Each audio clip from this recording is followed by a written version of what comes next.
from the broadcast studios at Erie High School. It's time for the Erie Tiger Network News. Good morning, Erie Tigers, and welcome to the Erie Tiger Network News. I'm Danae Shara. And I'm Didio Hinojosa. Thanks for joining us for the last news of the semester. As the last news of the semester, we wanted to start things off right. That's right. Now that football season's over, let's take a look at our school spirit and those who helped make it happen. Erie High School student government has been working hard all year long to make this year as fun and spirited as possible, and Erie High School students have been bringing on the spirit.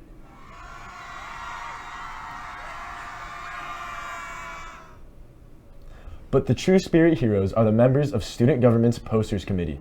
Making posters might seem like an easy and laid-back job, but not here at Erie. We make posters that way people in the school know what's going on and just to amp up school spirit. With such a large amount of posters to make each week, the Posters Committee is made up of anywhere from 10 to 20 people depending on the number of events for the week. They even get their own storage room to keep paint, brushes, paper, and posters safe. So the next time you see a poster while walking down the halls, you just might see the hard work that went into making it, along with its nice artwork. As last weekend came and is now gone, an exciting event took place at the Broadmoor World Arena in Colorado Springs. As Erie takes another win, the cheer team is the one to bring it in. After 4 straight years of winning at state, some girls share a bunch of emotions. Some of these people include the seniors like Ella Mullins. Ella has been on varsity all 4 years of her high school career. At state, she put her heart and soul into performing and made what could be her last cheer competition. When Ella was holding that state banner, you could see the pride and excitement she had in her eyes. As a base, she is in charge of holding the flyers in the air and catching them when they come down. Ella not only has made a great appearance on the team, but also in the community as well. I see Ella as a very well-driven person because she strives to get better each practice, and you can tell that by all the stuff she has accomplished in her 4 years of doing high school cheerleading. Ella also is very well-driven, and you can tell that because when she's out on the mat, she's so happy about what she's doing. It portrays out an image to a bunch of people. Congratulations, girls, on such an accomplishment. While we are on the topic of cheer and their competition, we want to take some time to also acknowledge the Palms team. Let's go to Madison Gambon for more on this story. Class 4A cheer state champions, the Erie.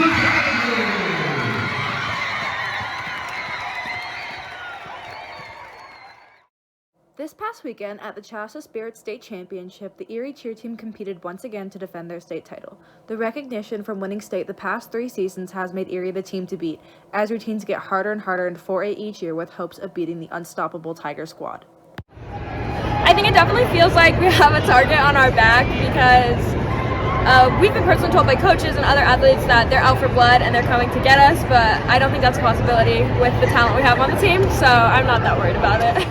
Each year, the Tigers lose a special class of seniors, but the new members step up and keep Erie on top of their competition. With this state win, the Tiger cheer squad has created a dynasty and done something that no other cheer team has done in Chassa history. Since this is a 4P, this is actually a new record. No cheer team has ever won 4 state championships in a row, so I do think this creates a dynasty for Erie cheer. The Tigers will compete in 5A next year against some tough squads like Eagle Crest and Grandview. However, the team should have no problem competing in this new class as they had the highest all-girl cheer score from the entire competition with a 91.54. Next to this Tiger squad will be preparation for nationals. After winning this championship, what's coming next for Erie cheer is a lot of training. We're going to keep conditioning, we're going to keep working hard, and we're going for that nationals title.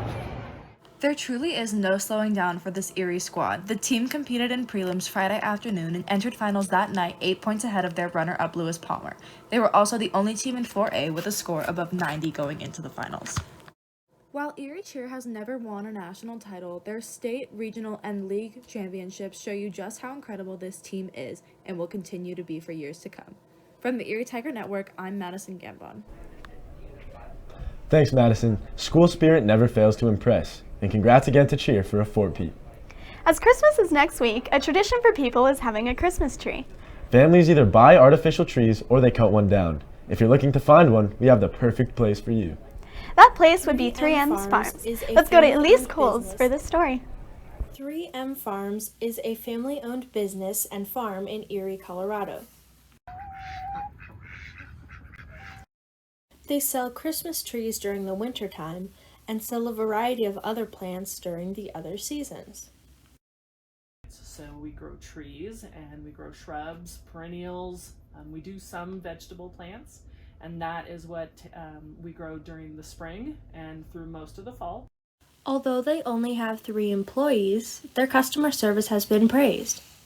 My family always gets our Christmas trees from there, and we will continue to. They are a smaller business, which can make a difference. When you buy from someplace local, they are more likely to keep all of their dollars, or the majority of their dollars, in the town that you want. The employees at 3M Farms work hard year-round to supply their customers with the best products they can.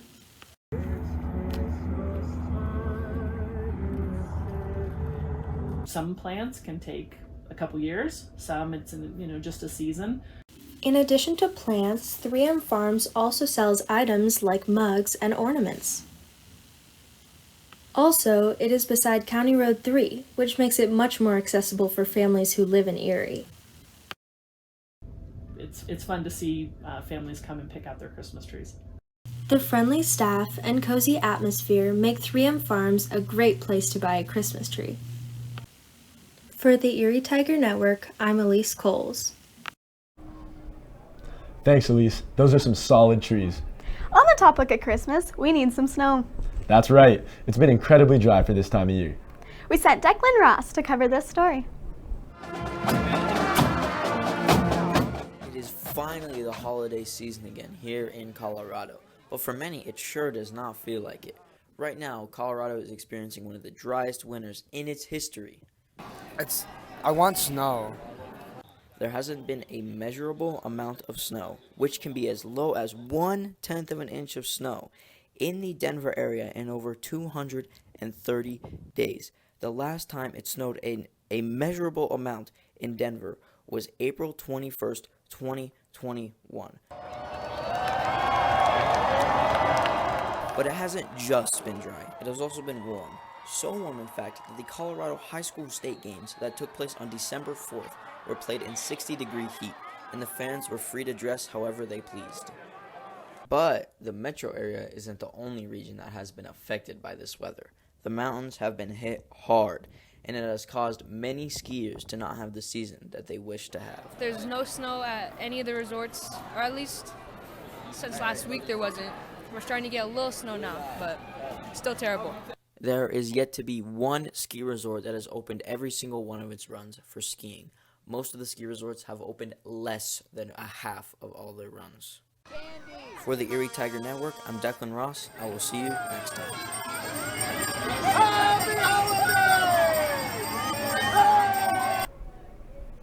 Thanks, Declan. Hopefully we have a white Christmas. I think it's time to cover some sports. Let's go over to Josh Randolph. Josh, take it away. Thanks, Danae. With fall sports wrapping up, winter sports are in full swing here at EHS. We cannot start without congratulating the cheer team for winning the 4A state championship again. With that, they add a 4th trophy to the case. Congratulations again, girls. Boys basketball picked up their first 2 wins of the season with feats over Berthoud with a final score of 65-37 and Servants with a score of 54-51. It felt great. I know we started off not in the best way that we possibly could, but I think we bounced back and got a win, so I'm happy about that.